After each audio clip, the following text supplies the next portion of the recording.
الحمد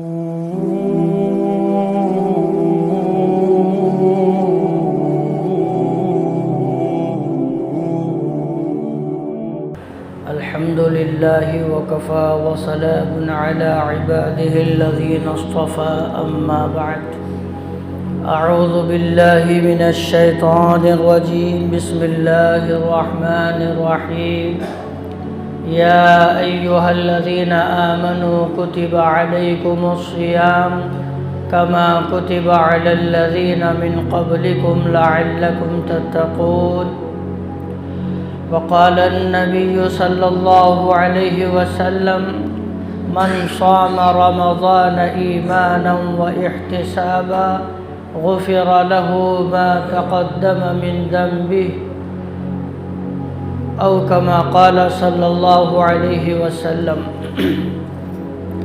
تمام تعریفیں، تمام توصیفیں، ہر قسم کی بڑائی اور کبریائی، ہر نوع کی حمد و ستائش اللہ جل جلالہ وعم نوالہ کے لیے زیبا ہیں، جس کی ذات لازوال ہے، جس کی قدرت بے مثال ہے، جس کی قبضہ قدرت میں انسان کے اترتے چڑھتے سانس ہے۔ درود و سلام کے بیش بہا نذرانے، رحمت کاملہ کے قیمتی خزانے، آقائے نامدار محمد عربی احمد مجتبی محمد مصطفیٰ شمس الضحیٰ بدر الدجا سرور کائنات سرکار دو جہاں شفیع المذنبین رحمت للعالمین خاتم النبیین نبی رحمت صلی اللہ علیہ وسلم کی بارگاہ اقدس میں پیش ہوں، جن کے ہم پر بے شمار احسانات و اکرامات ہیں۔ بزرگان محترم، ملت اسلامیہ کے غیور نوجوانوں، وہ مبارک اور مقدس مہینہ جس کا بڑی شدت کے ساتھ انتظار ہو رہا تھا، جس کے لیے بڑے بڑے اکابرین نے، اللہ والوں نے، برگزیدہ بندوں نے راتوں میں تہجد میں رو رو کر گڑ گڑا کر اللہ سے مانگا تھا۔ خود نبی پاک سرکار دو جہاں صلی اللہ علیہ وسلم نے 2 مہینے پہلے دعا فرمائی تھی، اللہم بارک لنا فی رجب و شعبان وبلغنا رمضان فرمایا تھا۔ اب وہ مقدس اور مبارک مہینہ ہم پر جلوہ فگن ہو چکا ہے۔ یہ وہ مبارک اور مقدس مہینہ ہے جو ہمارے درمیان میں اپنی پوری آن بان شان کے ساتھ، شان و شوکت کے ساتھ، اپنی مغفرتوں، رحمتوں، سعادت مندوں اور انوارات اور برکات کے ساتھ ہمارے درمیان حاضر ہو چکا ہے۔ اس لیے ہمیں سب سے پہلے اس مبارک مہینے کی قدردانی کرنا ہے۔ اس مبارک مہینے کا ایک ایک لمحہ ہمارے لیے بہت ہی قیمتی ہے، بہت ہی انمول وقت اللہ تبارک و تعالیٰ نے رمضان کے مبارک مہینے کو ہمارے لیے عطا فرمایا ہے۔ اس لیے ہمارے اوپر یہ فریضہ عائد ہوتا ہے کہ ہم اس مبارک مہینے کی مکمل طور پر قدردانی کریں۔ کہیں ایسا نہ ہو جائے کہ دیگر مہینوں کی طرح یہ مہینہ بھی گزر جائے، دوسرے مہینوں کی طرح غفلت میں، گمراہی میں، نااہلیت میں، سستی میں، کاہلی میں، انجانے میں جیسے 11 مہینے گزر جاتے ہیں، اسی طرح یہ مبارک مہینہ بھی گزر جائے، ایسا ہرگز نہ ہو۔ اور خود اللہ کے نبی پاک صلی اللہ علیہ وسلم نے اس مبارک مہینے کے فضائل میں اس شخص کے لیے بددعا فرمائی، آمین کہی ہے کہ جس کی مبارک زندگی کے اندر یہ مبارک مہینہ آئے اور اس مہینے کے اعمال کی وجہ سے وہ اللہ تعالیٰ کے یہاں مغفرت اور جنت کا مستحق نہ بن جائے، ایسے شخص کے لیے بددعا فرمائی گئی اور آپ علیہ السلام کی زبان سے آمین بھی کہی گئی۔ تو بزرگوں دوستوں، سب سے پہلا اور ضروری کام ہمارا یہ ہے کہ اس مبارک مہینے کی ہم مکمل طور پر قدردانی کریں کہ ایک لمحہ بھی غفلت میں نہ گزرے، ایک سیکنڈ، ایک منٹ بھی ہمارا ضائع نہ ہو، اعمال سے خالی ہرگز نہ ہو۔ رمضان المبارک کا مہینہ بڑی فضیلتوں والا مہینہ ہے۔ اس مبارک مہینے میں چند کام کرنا بے حد ضروری ہے۔ اگر ہم سے یہ کام ہو گئے تو سمجھنا کہ ہمارا یہ مبارک مہینہ الحمدللہ عافیت کے ساتھ گزر چکا۔ اگر ہم سے یہ اعمال نہ ہو پائے یا ان اعمال کے اندر کمی رہ گئی تو سمجھنا کہ ہمارا رمضان المبارک کا مہینہ صحیح نہیں گزرا۔ اس موقع پر اللہ تبارک و تعالیٰ کے سامنے توبہ استغفار کرنے کی سخت ضرورت ہوتی ہے۔ سب سے پہلا اور ضروری کام یہ ہے کہ اس مبارک مہینے میں روزے کا اہتمام کریں کہ روزہ اسلامی عبادات میں سے ایک اہم فرض ہے اور اسلام کے اراکین میں سے ایک اہم رکن بتلایا گیا ہے۔ اس کی ہم پورے طریقے سے پابندی کیا کریں۔ یہ مبارک مہینہ روزے سے اس کا متعارف ہوتا ہے، روزے کے ذریعے سے اس مبارک مہینے کو مزین کیا جاتا ہے۔ قرآن کریم کے اندر اللہ تبارک و تعالی ایمان والوں سے خطاب فرماتے ہیں۔ خطاب کرنے کے دو طریقے ہوتے ہیں، دو انداز سے خطاب کیا جاتا ہے۔ بعض مرتبہ اس کے نام سے بلایا جاتا ہے، اے فلاں، اے فلاں ابن فلاں کہہ کر کہا جاتا ہے، لیکن بعض مرتبہ رشتہ داری کے حوالے سے خطاب کیا جاتا ہے۔ ایک بچہ ہے، اس بچے کا ایک نام ہے، اس نام سے بھی اس کو بلایا جا سکتا ہے، یا اس کا باپ یا اس کا چچا یا اس کا کوئی بڑا اس کو بیٹا کہہ کر بلاتا ہے۔ تو رشتہ داری کے حوالے سے جو خطاب ہوتا ہے اس کے اندر شفقت اور مہربانی ہوا کرتی ہے۔ اس بچے سے محبت انتہائی درجے کی ہوتی ہے، جیسے ماں باپ اپنے بچوں کو نام سے نہیں بلاتے بلکہ پیار اور محبت سے بیٹا یا بیٹی یا کوئی اور محبتانہ نام سے اس کو بلاتے ہیں۔ اسی طریقے سے اللہ تبارک و تعالی قرآن کریم کے اندر اللہ اگر چاہتے تو سخت انداز میں بتلاتے تھے، سخت حکم نافذ کر دیتے کہ تمہیں روزہ رکھنا ضروری ہے، تمہارے اوپر روزہ فرض ہے، کسی بھی حال میں روزہ معاف نہیں ہے الا یہ کہ کچھ شرعی اعذار اس کو پیش آ جائے، لیکن اللہ نے یہ رویہ اختیار نہیں فرمایا۔ اللہ تبارک و تعالیٰ نے بڑا ہی محبتانہ مشفقانہ انداز اختیار فرمایا، کہا یا ایھا الذین آمنوا۔ پورے قرآن کریم کے اندر 111 مقامات پر تقریباً اس طریقے سے اللہ تعالیٰ نے ایمان والوں کو خطاب فرمایا ہے۔ فرمایا یا ایھا الذین آمنوا، اے ایمان والو، اے وہ لوگوں جو مجھ پر ایمان لے آئے، میرے نبیوں پر، میرے کتابوں پر، قیامت کے دن پر، حشر اور نشر پر جو ایمان لائے، اے وہ لوگوں۔ اس کے اندر اللہ تبارک و تعالیٰ ایک رشتہ داری، ایک ایمانی رشتے کے حوالے سے ایمان والوں کو خطاب فرمایا اور کہا کہ کتب علیکم الصیام، کہ تمہارے اوپر روزہ فرض کیا گیا ہے، روزہ تمہارے اوپر فرض کیا گیا ہے، جیسا کہ تم سے پہلے لوگ جو دنیا میں گزرے ہیں، جو قومیں گزرے ہیں، جو امتیں، جو انبیاء علیہ السلام کے قوم قبیلے گزرے ہیں، ان کے اوپر جیسے روزہ فرض کیا گیا تھا، اسی طریقے سے تمہارے اوپر بھی روزہ فرض کیا گیا ہے۔ اس کا فلسفہ، اس کا مقصد بیان فرمایا، لعلکم تتقون، تاکہ تمہارے اندر تقوی پیدا ہو جائے، تاکہ تم متقی اور پرہیزگار بن جاؤ، تاکہ تم گناہوں سے بچتے ہوئے، اللہ سے ڈرتے ہوئے زندگی گزارنے والے بن جاؤ۔ اسی مقصد کے خاطر تمہارے اوپر روزہ فرض کیا گیا۔